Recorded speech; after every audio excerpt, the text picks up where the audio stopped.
Profissional de apoio, mediador, professor de apoio, que nome usar? Vamos falar um pouco sobre cada um desses e pontuar algumas questões. Vem para cá. Pois é, cada município, cada escola, cada lugar usa uma nomenclatura diferente. E aí muitas pessoas ficam confusas. Qual nome utilizar? Né? O que faz essa pessoa, esse profissional? E aí eu vou pontuar algumas questões e vou deixar bem claro aqui que cada município, cada escola tem suas regras básicas. Então eu vou trazer aqui um pouquinho da lei e já falo direto para você buscar os seus regimentos. Então, se você é do município, busque o regimento do seu município.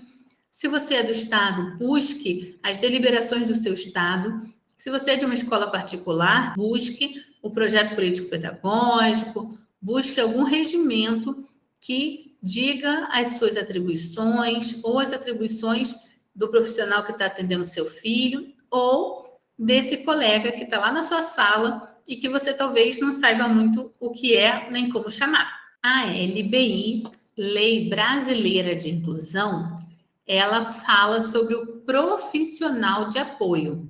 Então, vou colocar aí para vocês, ó, na minha telinha está compartilhada, o artigo 3º da LBI fala que para fins da aplicação dessa lei, né, o profissional de apoio escolar é a pessoa que exerce atividades de alimentação, higiene e locomoção do estudante com deficiência e atua em todas as atividades escolares nas quais se fizer necessária, em todos os níveis e modalidades de ensino, em instituições públicas e privadas, excluídas as técnicas ou os procedimentos identificados com profissões legalmente estabelecidas.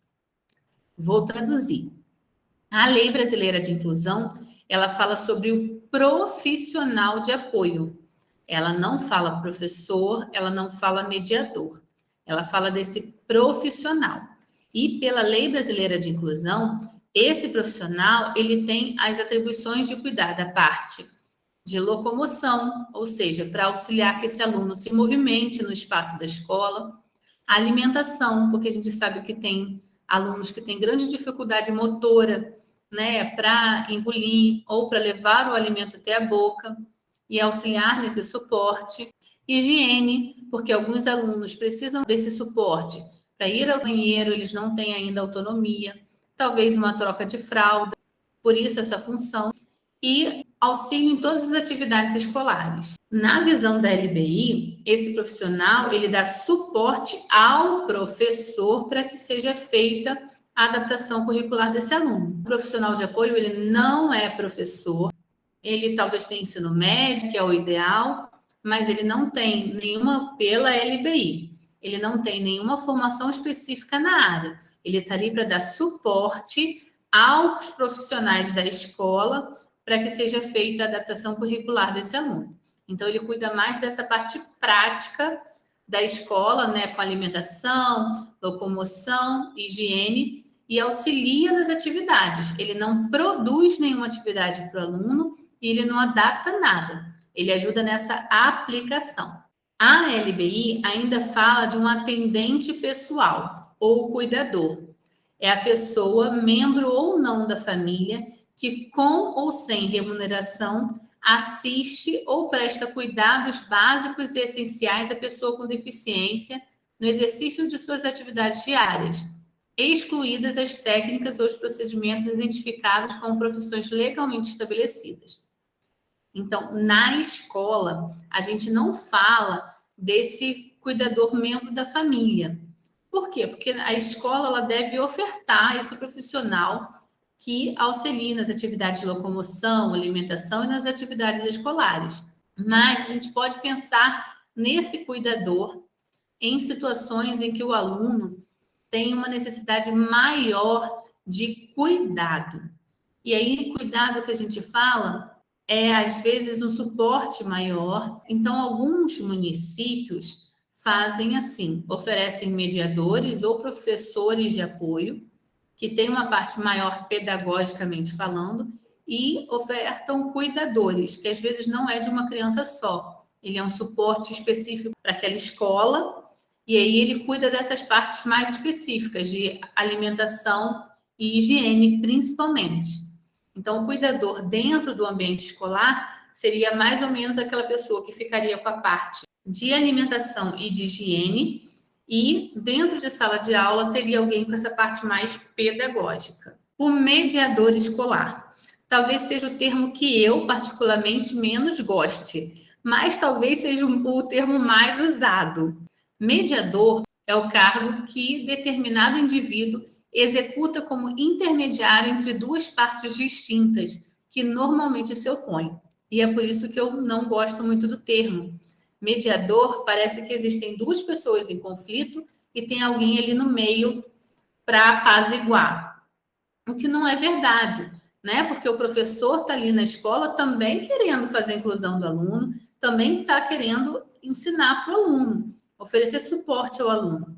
E o aluno também não está querendo prejudicar ninguém e nem está em conflito com o professor. Então, quando a gente fala do mediador, é como se tivessem duas pessoas em conflito e alguém tem que estar lá no meio. Por isso eu não gosto do termo. O mediador tem o papel de intervir na comunicação entre as partes conflitantes com o objetivo de chegar a um acordo ou conciliação. O professor não tem, necessidade de ter uma conciliação com o aluno. Para que a função do mediador seja justa, este deve ser totalmente imparcial durante o processo de mediação entre as partes. E a gente sabe que ninguém que está junto com os alunos consegue ser imparcial, até porque não existe essa necessidade de tomar partido de um ou de outro. Ninguém está defendendo ninguém, porque não há intenção do professor prejudicar o aluno, nem do aluno prejudicar o professor. Atualmente, existem profissionais destinados exclusivamente a agir como mediadores em diversos ramos do trabalho. E aí a gente tem mediador no direito, a gente tem mediador para fechamento de acordo. Nas escolas, por exemplo, existe o cargo de mediador escolar ou professor mediador, que consiste num comportamento didático voltado para a descentralização do padrão professor-aluno, mas sim um modelo mais fluido de comunicação entre os docentes e os discentes. Então, o mediador escolar ele seria para fazer essa ponte entre o professor e aluno. Em grande parte das escolas ou dos lugares, o mediador ele recebe a atividade do professor e aplica com o aluno. Em outros lugares, o mediador acaba fazendo o papel pedagógico de criar as atividades, de adaptar o conteúdo, particularmente uma conduta que eu não apoio, porque o professor regente, o professor da sala, é o especialista no conteúdo e é ele que deve fazer a adaptação curricular, sempre em parceria com esse profissional, seja profissional de apoio, o mediador, o professor mediador. Mas a responsabilidade de adaptação, por lei, inclusive, é do professor regente. Então, o mediador, ele deve ser o suporte desse professor. E pela nomenclatura, pela a maior parte dos municípios, ele faz essa integração, professor-aluno. A gente tem o professor de apoio, e aí eu peguei a deliberação do Paraná, de 2003, só porque eu achei bem explicadinho. É um professor habilitado ou especializado em educação especial que presta atendimento educacional ao aluno que necessite de apoios intensos e contínuos no contexto do ensino regular, auxiliando o professor regente e a equipe técnico-pedagógica da escola. Com esse profissional, pressupõe-se um atendimento mais individualizado, subsidiado com recursos técnicos, tecnológicos e ou materiais, além de códigos e linguagens mais adequados às diferentes situações de aprendizagem. Então, o professor de apoio, principalmente pela visão do Paraná, eu utilizei a deliberação deles, é aquele professor que dá suporte ao professor regente e ele tem algum tipo de especialização em educação especial. Em outros municípios, às vezes isso não acontece. Às vezes o professor de apoio ele não tem nenhuma outra formação, mas ele está ali para dar suporte ao professor. Nesses casos, a maior parte das adaptações é feita por esse professor e aplicada também por esse professor. Na minha visão, quando a gente faz dois planejamentos diferentes, ainda mais realizado por dois professores diferentes, eu estou gerando duas salas de aulas numa só. Então, essa visão de ter um professor dentro da sala, onde ele adapta as atividades, onde ele faz seu planejamento, acontece que o aluno está na sala de aula, mas ele não está incluído na sala de aula. Ele só está inserido lá. Tem 2 salas de aula. Eu tenho certeza que esse post vai virar polêmica, porque vão começar a falar, ela é contra uma coisa ou outra. Não é ser contra, você está funcionando muito bem. Que bom. O que a gente vê na prática é isso acontecendo.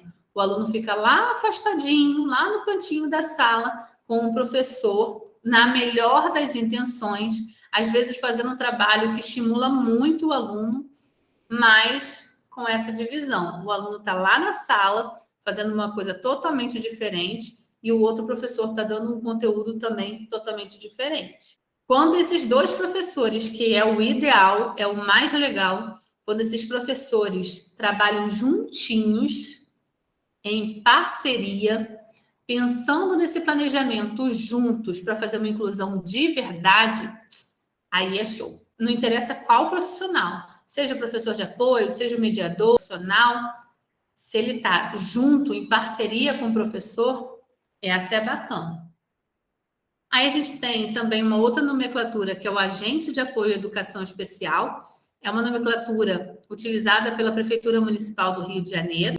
Eu peguei 10 atribuições deles, né? Deve prestar apoio nas atividades executadas pelo professor regente e ou direção, contribuindo para o oferecimento de espaço físico e de convivência adequados à segurança, ao desenvolvimento e ao bem-estar social, físico e emocional dos alunos com deficiência, incluídos nas turmas regulares ou matriculados em classes ou escolas especiais da rede pública municipal. Então, pela visão lá da Prefeitura Municipal do Rio de Janeiro, esse agente de apoio à educação especial, ele dá suporte ao professor para que seja feita a inclusão do aluno.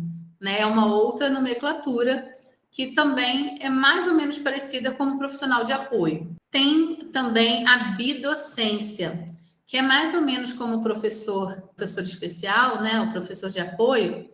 A bidocência, ela é um sistema onde existe um professor especializado e um professor regente especializado na disciplina dele, né? Porque, por exemplo, pode ser de matemática, língua portuguesa, história, ou um de pedagogia, para primeiro ao quinto, educação infantil, e um professor especializado em educação especial, onde os 2 se conversam e os 2 têm parceria, e aí eles planejam juntos as atividades e aplicam também juntos. Então, é a bidocência, tem 2 professores ali envolvidos na educação. Um mais voltado para a expertise da educação especial e o outro mais voltado para o ensino dos conteúdos. Quando os 2 se juntam numa parceria, ó, é muito legal. É o sistema que eu gosto mais, o da bidocência. Infelizmente, ele é um sistema mais caro para os municípios e para as escolas, porque aí você teria de pagar 2 professores, e aí o custo aumenta bastante, né, por turma, e talvez até por isso ele seja menos aplicado. E também existe uma dificuldade aí, né, de divisão de tarefas, onde 2 professores trabalham juntos, mas eu, particularmente, gosto mais desse sistema. E aí eu trouxe para vocês também algumas responsabilidades genéricas, né? O que são responsabilidades genéricas? Que é do profissional de apoio, ou do mediador, ou do professor regente, mas que, na verdade, é responsabilidade de toda a escola, toda a equipe. Então, primeiro, é manter-se atualizado quanto às modernas técnicas profissionais, formação continuada, requisitar ou manter suprimento necessário à realização das atividades. Às vezes o professor, né, o profissional reclama muito que não tem material, mas ele não pede. Se ele não pede, ninguém sabe o que ele está precisando. Zelar pela higiene e limpeza do ambiente. Isso não é função só do faxineiro da escola. Você está ali com o aluno, ele está cortando um papelzinho, auxiliar nessa limpeza, catar o papel, ensinar esse aluno também a pegar, observar as condições de funcionamento dos equipamentos, instrumentos e bens patrimoniais, solicitando os reparos necessários para evitar riscos e prejuízos. Então, viu uma cadeira quebrada? Fala com o pessoal, né, da administração para poder manter. De novo, isso não é uma função só do profissional de apoio, só do mediador, só do professor de apoio. É de toda a equipe. Zelar pelo uso racional e econômico e pela conservação dos equipamentos, materiais de consumo e pedagógicos pertinentes ao trabalho. Então, às vezes, o aluno tem uma tecnologia assistiva, né, um tablet, um lápis adaptado, um plano inclinado. Então, é tarefa desses profissionais zelar pela manutenção, ver que se está sendo estragado, não deixar, ou se está sendo mal utilizado, não permitir. Colaborar com o docente na observância de regras de segurança quando do atendimento aos alunos e da utilização de materiais, equipamentos e instrumentos durante o desenvolvimento das rotinas diárias. Então, sempre colaborar com o professor, isso é independente da nomenclatura que ele tenha. Acompanhar e participar sistematicamente dos cuidados essenciais referentes à alimentação, higiene pessoal, educação, cultura, recreação e lazer dos alunos. Isso é importantíssimo. Esse profissional que vai acompanhar esse aluno com deficiência ou com autismo, ele tem que acompanhar ele nas diversas atividades, educação física, lazer, os passeios, a recreação. Primeiro, para observar e segundo, para dar suporte. Participar de programas de capacitação ou responsável. Então, se eu tenho no meu município ou na minha escola uma capacitação, vamos participar, gente, porque a gente reclama sempre que não está preparado, mas quando oferece o preparo, às vezes você não vai. Então, participar das formações é essencial. E aí eu trouxe algumas atribuições específicas que podem ser do profissional de apoio, ou do mediador, ou do professor de apoio, ou do agente de educação especial, ou do bidocente. Sempre, sempre colaborar com o professor regente ou a direção, né? Quando na execução das atividades propostas pelos alunos, interagindo com os demais profissionais da instituição. Então, por favor, gente, interaja com os colegas, vamos colaborar, dividir esse trabalho. Vocês vão ver que a parceria facilita não só a sua vida na instituição, mas facilita demais o desenvolvimento desse aluno. Apoiar o processo de inclusão do aluno com deficiência. E quando eu falo desse processo de inclusão, não é só ficar lá colado no aluno, não. É auxiliar, às vezes, de uma formação, auxiliar, às vezes, de uma campanha sobre bullying, do esclarecimento do que é a deficiência, do que é a inclusão, do que é a educação especial. Se você está lá, gente, é para participar. Vista a camisa da educação especial. Colaborar com o professor regente e ou a direção no desenvolvimento das atividades previstas no projeto político-pedagógico da unidade escolar. Você conhece seu projeto político-pedagógico? Será que você conhece? Vamos elaborar, vamos participar dessa elaboração, ver lá se tem educação especial, se tem a inclusão, receber e acatar criteriosamente a orientação e as recomendações do professor no trato e no atendimento ao aluno. Então, o professor, ele é o coordenador daquela sala, ele é o regente daquela sala. Então, se ele deu uma orientação, cumpra aquela orientação. Talvez naquele momento você até não concorde muito, mas não desautorize o professor na frente dos alunos. Faz aquela atividade, depois, num outro momento, questione o professor, converse com ele, que talvez você não tenha gostado, talvez não seja a orientação melhor, mas não desautorize o professor regente na frente dos alunos, porque ele é a autoridade naquele momento e é ele que rege aquela turma. Executar tarefas relativas à observação de registros e avaliação do comportamento e desenvolvimento infanto-juvenil, sob orientação e supervisão do professor regente. Então, sempre que você for executar uma tarefa, é sobre a supervisão do professor regente. O ideal é que o profissional, o professor, não faça uma tarefa por conta própria, que seja o professor regente que sugere essa atividade e você ajude na aplicação. Disponibilizar os materiais pedagógicos a serem utilizados nas atividades desenvolvidas pelo professor regente. Disponibilizar não é pagar esse material não, tá, gente? É deixar ali a mão do aluno, auxiliar, né, nesse uso, porque às vezes o aluno tem muita dificuldade, principalmente até de organização desses materiais, então você auxiliar nessa disponibilização. Executar tarefas relativas à observação das alterações físicas e de comportamento. Então, observar esse aluno, se ele está tendo alteração, né? Se ele está com febre, se ele está passando mal, ou se ele está mais agitado, se ele está mais recolhido, né? Se ele está mais tímido. observar esse aluno e auxiliar nessa observação, porque o professor regente ele também tem essa tarefa. Colaborar na execução de atividades que visem a desestimulação da agressividade sob orientação e supervisão do professor regente. Então, auxiliar, né, em algum projeto que vocês façam, numa atividade que vocês façam, para que melhore a agressividade.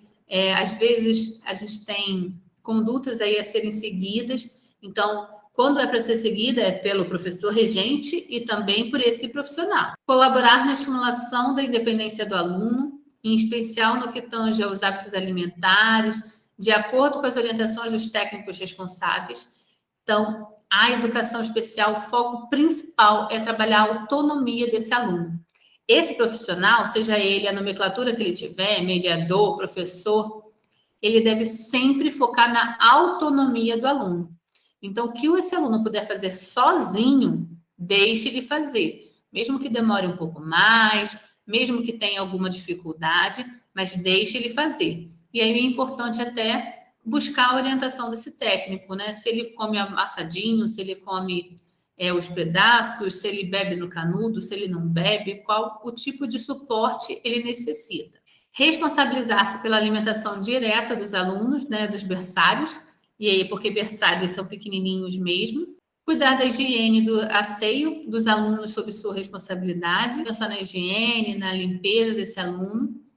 E isso eu diria até que é quase genérica, porque, na verdade, a gente deve cuidar da higiene de todos os alunos, né? Não só dos alunos com deficiência. Acompanhar o aluno em atividades sociais e culturais programadas pela unidade. Então, vai ter uma festa, participe dessa festa junto com o aluno. Vai ter um passeio, participe desse passeio. Excursão, sempre que você tiver qualquer atividade cultural, social, participe. Executar outros encargos semelhantes, né, pertinentes à função, ver lá quais são as suas atribuições. E aqui tem as referências, depois, se vocês quiserem, eu mando o material. Diga aí, qual modelo você gosta mais? Qual a nomenclatura você gosta mais? Deixe nos comentários, vamos debater. Inclusive, se você não concorda comigo em alguma das minhas falas, ou se você já passou por alguma situação das que eu falei, deixa aí no comentário, tá bom? Um abraço para vocês e espero as mensagens.